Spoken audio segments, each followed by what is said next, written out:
Om Sahana Vavatu Sahana Bhunaktu Sahaviryam Karvavahai Tejasvina Vadhitamastu Ma Vidvishavahai. Om Shanti Shanti Shanti Hari Om. Namaskar. Welcome to Hinduism in Focus. In these three discussions that follow, we shall go a little into the Ramayana again. As I said in the beginning of this discussion, this segment will be focused upon the Ramayana story, the play of the divine. You know, the Ramayana is not merely the story of Ram only. It is an epic which proclaims the greatness of three cities also: Mithila, Ayodhya, and Lanka. The Rama principle has brought out and demonstrated the significance of these three great cities. We must remember that Rama, first of all, is Dharma Swarupa, the embodiment of Dharma, righteousness.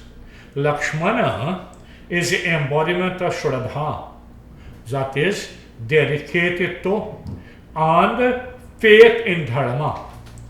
Bharata embodies bhakti, devotion, as we see from our two previous discussions.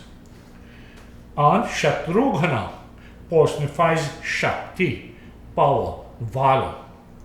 Dharma, righteousness, is associated with Shraddha, faith. The protective cover for bhakti is Shakti. Hence, Rama and Lakshmana were always together as a pair, while Bharata and Shatrughna were the other. Hardly had Rama reached the age of 16 years when the sage Vishwamitra arrived on the scene. What happened? With his coming, the epic career of Rama, well called Ramayana, began.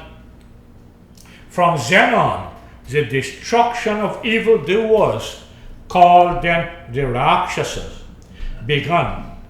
Beginning with the protection of sage Vishwamitra's yajna, his religious sacrifice, it is one continuous saga of ceaseless action. So let us go into a little in this journey. On his way to Mithila, the city ruled by Janaka, he granted liberation to Ahilya. At Sita Swayamvara, the act of choosing a groom by the bride herself, he broke Shiva's bow, thereafter marrying Sita, who was the incarnation of Mahamaya. On his return to Ayodhya, he humbled the boastful and arrogant Parashurama. Soon after, circumstances dictated that he leave for exile. In exile, the abduction of Sita by Ravana led him in search of her, invading Lanka in the process, destroying Ravana, installing Vibhishana on the throne, and triumphantly returned to Ayodhya. During this entire period, Rama's career was filled with action and adventures without respite. It was his divine play, his Leela, designed, developed, and enacted by him to perfection. That is, in short, very briefly, a story of the story of the Ramayana. Ramayana is a joint epic of Rama and Sita. Let us go into another aspect. The term Rama means one who is pleasing and lovable. Ayana means movement or journey. Ra refers to Atma, and Ma refers to the mind. The Rama principle means the merging of the mind in the Atma.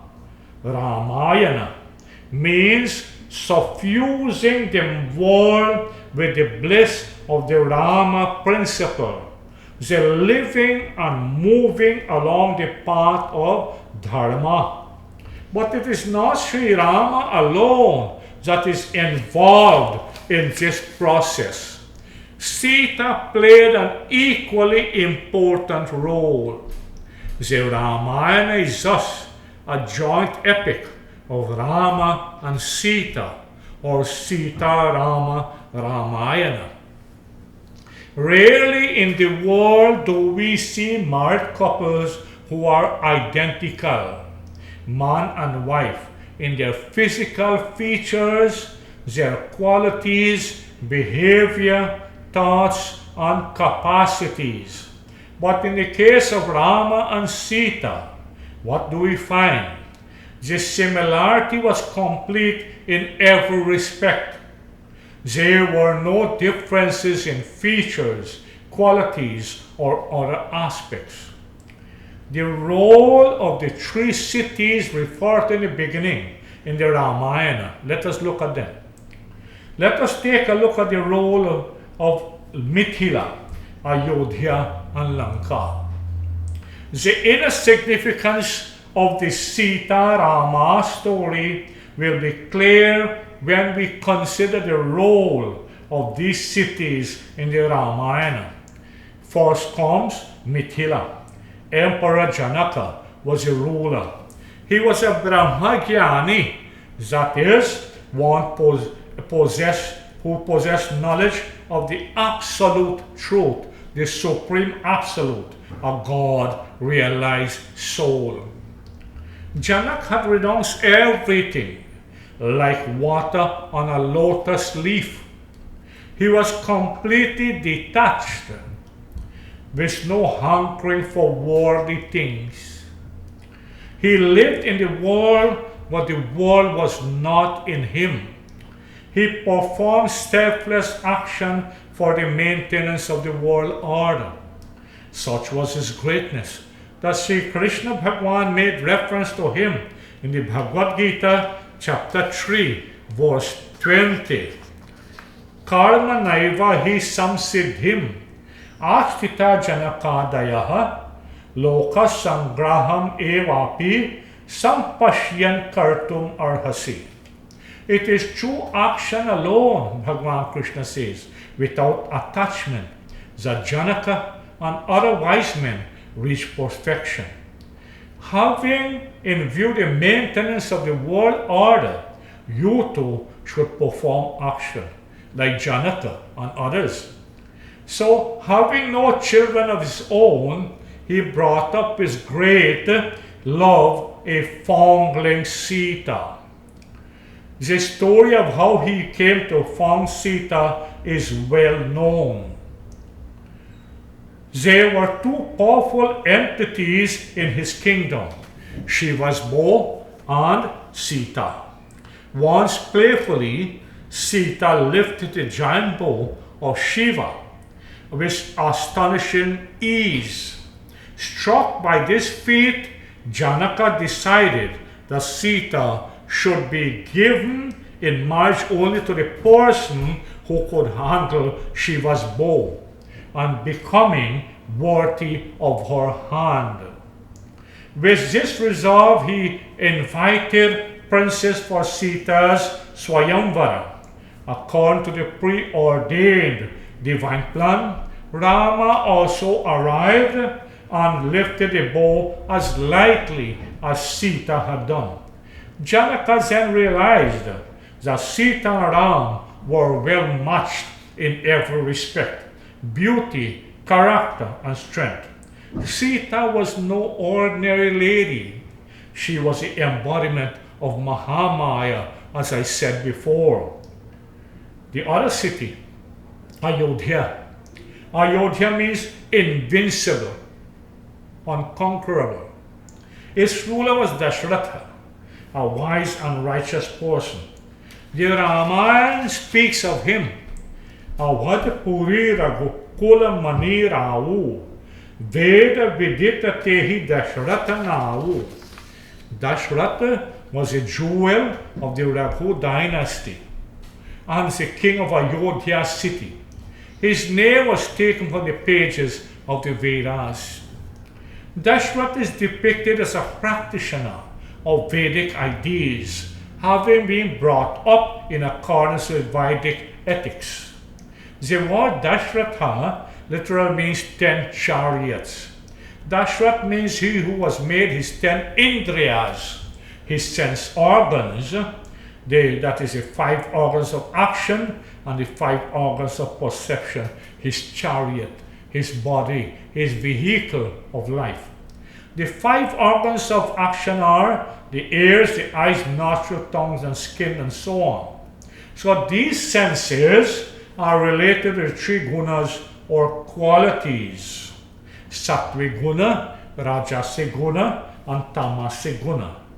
Let us look at the 4 sons of Dashrath and the 4 Vedas. When one is influenced by the gunas, he develops desires. Such desires are conditions by the quality of thought of that person. Being without children, Dashrath had desired an heir. He approached his guru, said Vashishta, and he expressed his desires for children. Vashishta assured him that his desire would be met with the birth of 4 sons.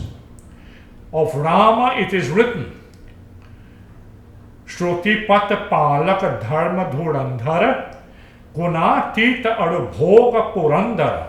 He was a defender of the Vaidic path and a champion of righteousness. He was above the influence of the 3 gunas, Sattvic, Rajasic, and Tamasic guna. And he was Godvijadhenu Deva Hitakari, Kripa Sindhu Manusha Tanudhari, Jana Ranjana Bhanjana Kalabrata, Veda Dharma Rakshata Sunubrata.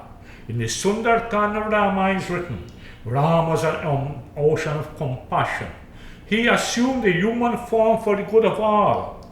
He brings joy to the righteous and breaks the ranks of evildoers. He's a champion of the Vedas and of the righteousness. So Rama, Lakshman, Bharat, and Shatrughna were an embodiment of the 4 Vedas of the Rig Veda, Yajur Veda, Sama Veda, and the Atharva Veda walking upon earth.